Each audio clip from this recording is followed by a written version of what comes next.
নমস্কার, watch again with Piyali ব্লগে স্বাগত। এত সহজে আর এত কম সময়ে যে এইরকম লোভনীয় দারুণ স্বাদের মিষ্টি তৈরি করা যেতে পারে তা কিন্তু এর আগে উর্মিলের মায়ের জানা ছিল না। কিন্তু আজকাল যে যাই বলুন, ফোনের দৌলতে অর্থাৎ ইউটিউব, ইনস্টাগ্রাম কিংবা ফেসবুকের দৌলতে কত কি যে শেখা যায় তার কি বলবো।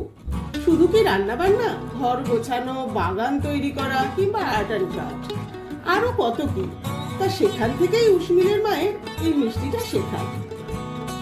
অফিসের ফাঁকে ছুটির দিন এটা সেটা তৈরি করে বাড়ির সকলকে খাওয়াতে উর্মিলের মা খুব ভালোবাসেন। আর ভালোবাসবেন নাই বা কেন, কিছু একটু তৈরি করলেই তার শাশুড়ি থেকে শুরু করে ছেলে, হাজবেন্ড এত সুখ্যাতি করে যে কি বলবো। যাই হোক, মিষ্টিটা কিন্তু দারুণ খেতে হয়েছে। আমার চ্যানেলটিতে নতুন হলে লাইক, শেয়ার আর সাবস্ক্রাইব করতে ভুলবেন না কিন্তু।